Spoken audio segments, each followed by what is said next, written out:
வலிமையான கூட்டணி அப்படின்னு நீங்க சொல்ற நேரத்தில் வலிமையான ஒரு மெகா கூட்டணி அப்படின்ற ஒரு வியூகத்தை அதிமுக முன்னெடுக்கிறது. அதுல சில கட்சிகள் சேரக்கூடும் அப்படின்றது ஒரு எதிர்பார்ப்பு அவருக்கு. இருமுனை போட்டி, வலிமையான இருமுனை போட்டியை நோக்கி தமிழ்நாடு போகிறதா?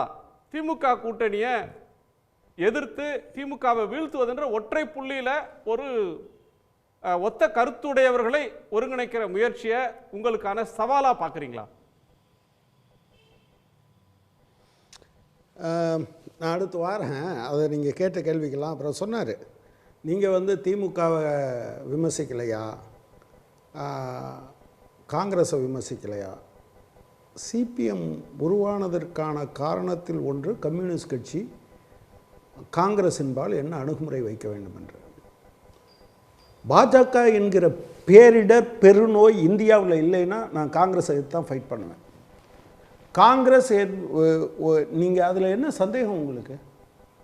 இந்த பேரிடர் பெருநோயாகிய பாஜக இல்லைன்னா திமுகவோடு நாங்கள் திமுகவும் நாங்களும் ஒரு கட்சியா? வேறு வேறு கட்சி தான், எது தான் ஃபைட் பண்ணணும்.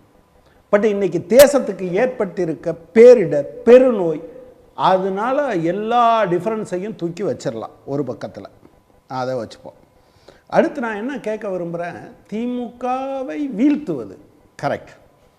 திமுகவை நீங்கள் வீழ்த்த போகிறீங்க, எல்லாரும் பயத்தோடு இருக்காங்க. நான் இப்போ சொல்கிறேன், நீங்கள் கட்சிகள் கூட கூட கூட அது என்ன ஆகும் அப்படின்னு சொன்னால், ஒன்றை மட்டும் புரிந்து கொள்ளுங்கள், இந்தியா கூட்டணி கட்சி ஊழியர்களுடைய அந்த வேகம் 1க்கு 2 மடங்காகும். நீங்கள் அதிமுகவும் பிஜேபியும் சேர்ந்த பிறகு அதிமுகவினுடைய ஒரு கணிசமான ட்ரெடிஷனல் ஓட் பேஸ் அது இதிலிருந்து விலகுது. நீங்கள் கட்சியை சேர்த்துருவீங்க, ஓட்டு யார்? ஜனங்கள் தானே போடணும். நான் இப்போ சேலஞ்ச் பண்ணுறேன், நீங்கள் இடையில எடுத்த ஊசலாட்டத்தின் காரணமாகத்தான் இது மாறி இருக்கு. நான் என்ன கேட்குறேன், சாதாரண விஷயமா வெள்ள பாதிப்புக்கு காசு கொடுக்கல நம்ம இபிஎஸ், அதை எப்படி நியாயப்படுத்துவார்? நீங்கள் எப்படி நியாயப்படுத்துவீங்க? நேற்று கூட நிர்மலா சீதாராமன் இங்கே ஹரிச்சந்திர வீட்டுக்கு அடுத்த வீட்டுக்காரர் மாதிரி இழந்துட்டு போனார். ஜனவரி மாதம் 1056 கோடி ரூபா கிராமப்புறத்தில் அன்றாடம் 100 நாள் வேலைக்கு போய் வாழ்க்கை நடத்துகிற பெரும்பாலும் பெண்களாக இருக்கக்கூடியவர்களுக்கு பணம் கொடுக்கல. 1056 கோடி பாக்கி இருக்குது, நீங்கள் கொடுங்கன்னு கேட்டார். ஆனால் இன்றைக்கி வர 2999 கோடி இப்போ 2 நாளைக்கு முன்னால் கொடுத்துருக்கீங்க. அந்த 1056 கோடி எத்தனை மாதம்?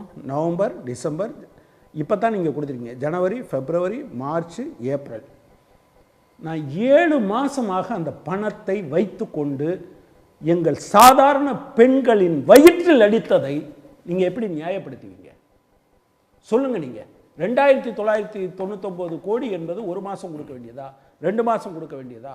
கணக்கு இருந்தால் நீங்கள் சொல்லுங்கள் பார்க்கலாம். உங்களுக்கு பிஎம் ஸ்ரீயில் ஏற்றுக்கலைன்னு சொல்லி என்னுடைய மாணவர்கள் படிப்பு என்ன நாசமானாலும் சரி, ஆசிரியர்களுக்கு பணம் கொடுக்கலைனாலும் சரி, ஸ்கூலே 3 நாளும் பரவாயில்லைன்னு நினைக்கிறீங்க. இதை தமிழ்நாட்டு மக்கள் ஏற்றுக்கொள்வார்களா? மும்மொழி கொள்கையை நம்ம இபிஎஸ் ஏற்றுக்குவாரா? ஒருவேளை இபிஎஸ் ஏற்றுக்கலாம், ஓபிஎஸ் ஏற்றுக்கலாம், டிடிவி தினகரன் ஏற்றுக்கலாம். ஆனால் டிராவிடியன் ஐடியாலஜிக்கல் பேஸில் இருந்து வந்த ஒரு கணிசமான ஊழியர்கள் இருக்காங்க, அவங்க இதை ஆதரித்து பேசுவாங்களா? கோவைக்கும் மதுரைக்கும் மெட்ரோ கேட்டால் அதை விட்டுட்டு பேசுகிற நிர்மலா சீதாராமனை ஒத்துப்பாங்களா? 2021 அமித்ஷாவும் இபிஎஸும் சேர்ந்து தான் அடிக்கல் நாட்டுறாங்க. ஷேர் கொடுப்பேன்னு சொல்கிறாங்க மெட்ரோவுக்கு. 2021 கொடுக்கல, 22 கொடுக்கல, 23 கொடுக்கல, 24 கொடுக்கல. 4 வருஷம் ஏமாற்றினீர்கள் என்று நாங்கள் சொல்லும்போது, நாங்கள் ஏமாத்தலைன்னு நீங்கள் சொல்லுவீங்களா? அவங்க கொடுத்துட்டாங்கன்னு இபிஎஸ் சொல்லுவாரா? ஊழலை பற்றி பேசுகிறீங்க. 10 வருஷமாக வெறும் 21 கோடி கொடுத்த முருகப்பா குரூப் இந்த வருஷம் 125 கோடி தமிழ்நாடு பாஜகவுக்கு கொடுத்துருக்கு. நீங்களும் இதுவரை அது பொய்ன்னு சொல்லலை, எங்களுக்கு அது டொனேஷன் இல்லைன்னு சொல்லலை. 125 கோடி ரூபா டொனேஷனானு நீங்கள் தான் சொல்லணும். மதுரை எய்ம்ஸ் எங்களை அல்லாட வைக்கிறீங்க பெருமுதலாளிகளுக்கு. இல்லை, நீங்கள் பேசும்போதெல்லாம் நான் கையும் உயரத்தில் காலையும் உதத்தில் நான் பாட்டில் பேசாமல் கேட்டுக்கிட்டு இருந்தேன். கொஞ்சம் அமைதியாக இருக்கீங்களா? தங்க வரதராஜன், கொஞ்சம் அமைதியாக இருங்க. 35 நிமிஷம் நான் ஒத்த வார்த்தை கூட நீங்க பேசணும். நீங்க 2 தடவை 3 தடவை பேசுனீங்க, அமைதியா இருந்தேன். இந்த ஆட்டே கலைக்காதீங்க. நீங்க அதுக்கு பதில் சொல்லுங்க சார். உங்களால முடியாது, எனக்கே பதில் சொல்ல முடியாது. ஜனங்கள் இதை விட வலுவா கேட்பாங்க. நீங்க கொஞ்சம் அமைதியா இருங்க. அப்புறம் சேலம் விவசாயி, ஒரு நிமிஷம் நீங்க பேசுங்க. நீங்க 3 தடவை பேசுனீங்க, நான் அமைதியா கேட்டுட்டு இருந்தேன். என்ன பிரச்சனை? சேலத்துல ஒரு விவசாயி பிஜேபி காரருக்கு இடம் கொடுக்கலன்னு சொன்னா அதுக்கு இடி சமன் அனுப்புமா? இதுக்கு என்ன நியாயத்தை நீங்க அங்க போய் சொல்லுவீங்க? காஷ்மீர்ல குண்டு வெடிச்சா அங்கே போகாம பீகார்ல போய் கதை இழந்தவரை பத்தி இபிஎஸ் என்ன நியாயம் பேசுவாரு, நீங்க என்ன நியாயம் பேசுவீங்க? நீங்க இப்ப ஏதோ சொன்னீங்களே 3ஆம் கிளாஸ் 5ஆம் கிளாஸ் 8ஆம் கிளாஸ் ஆல் பாஸ்னா தரம் குறைஞ்சிருமா? நிர்மலா சீதாராமன் இதுவரை இருந்த தமிழ்நாட்டு மாணவர்களுடைய தரம் எங்கே குறைஞ்சிருக்குன்னு சொல்லட்டும். 50 பேர் பாஸ் பண்ண யூபிஎஸ்சியில் பாஸ் பண்ண ஒரு மாநிலத்தை யார் காமிக்கணும்? நிர்மலா சீதாராமன் காமிக்கணும். 56% ஜிஆர் இருக்கக்கூடிய ஒரு மாநிலத்தை அவர் காமிக்கணும். இந்தியாவில் மட்டும் இல்லை, உலகத்தில் ஐடி ஃபீல்டில் சிறந்து விளங்குகிற ஆட்களில் யார் இருக்காங்கங்கிறத நிர்மலா சீதாராமன் காமிக்கட்டும். கல்வி முழுமையாக கல்வி பெற்றிருக்கக்கூடிய மாநிலங்களில் கேரளாவுக்கு அடுத்தபடியாக தமிழ்நாடு இருக்குது. வேறு எந்த மாதிரி மாநிலம் இருக்கான்னு நிர்மலா சீதாராமன் காமிக்கணும். எங்கே வந்து நீங்கள் சொல்லுவீங்க? தேர்தல் பத்திரத்தில் நீங்கள் வாங்க, நாங்கள் பேசுவோம் சார். நீங்கள் வரும்போது நீங்கள் பாருங்கள், ஒரு இடத்துல கூட நீங்கள் வெறும் கட்சிகளை கூட்டணி சேர்க்கலாம். அரசியலில் 1 1 2 இல்லை, ஒரு கட்சியும் இன்னொரு கட்சியும் சேர்த்தா 2 கட்சின்னு நீங்கள் சொல்லிக்கலாம். ஆனால் அதே சமயத்தில் ஒன்றை மட்டும் புரிந்து கொள்ளுங்கள், இந்த 2 கட்சியும் சேர்றதுனாலே 2 கட்சி ஊழியர்களும் சேர மாட்டாங்க. தமிழ்நாட்டில் பல இடங்களில் நான் போய் பார்க்குறேன். ரைட்டு, இந்த தடவையும் எடப்பாடி பழனிசாமி, அதாவது ஆனால் நீங்கள் வெற்றி பெற்றுட்டீங்க. கலகங்கள் இல்லாத தமிழகம்னு நீங்கள் ஆரம்பிச்சிங்க பார்த்தீங்களா?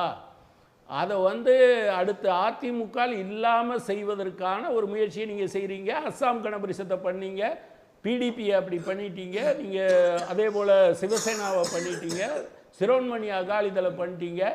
இப்படி நிறையா கட்சியை நீங்கள் பண்ணியிருக்கீங்க. இப்போ அதிமுகவை பண்ண போகிறீங்க. பயம் இருக்கா? ஒரு பயம் எனக்கெல்லாம் இருக்குது. தமிழ்நாடு மாதிரியான எங்கள் வீட்டுக்குள்ளே ஒரு நல்ல பாம்பு வந்துருச்சுன்னா பயம் வராதா சார்? யாரை கொத்தி யார் செத்தாலும் பயங்கிற இது இருக்கத்தானே செய்யும். அதுக்காக நல்ல பாம்பு பார்த்து குடும்பமே பயந்துடுச்சுன்னு பேசுவீங்களா? அது ஒரு நச்சரவம் எங்கே வந்தாலும் சரி, அதை பார்க்கணும், அதை தோக்கடிக்கணும், அதை இல்லாமல் பண்ணணுங்கிற கவலை எல்லாத்துக்கும் இருக்கும். அது தமிழ்நாட்டு மக்களின் கவலையாக மாறி இருக்கிறது. எனவே தொடர்ந்து பேசலாம் திரு கனகராஜ். நான் தமிழ்மணி சார் ஒரு நிமிஷம் வரதுறாங்க சார், ஒரு நிமிஷம் திரு கனகராஜ். இல்ல ஒரே ஒரு நிமிஷம் மட்டும். 2026 தேர்தல் என்பது திமுக கூட்டணி வெர்சஸ் அதிமுக பாஜக இல்ல, தமிழ்நாட்டு மக்கள் வெர்சஸ் அதிமுக பாஜகவா இருக்க போகுது. உடனுக்குடன் செய்திகளை தெரிந்து கொள்ள சன் நியூஸ் பெல் ஐகானை கிளிக் பண்ணுங்க.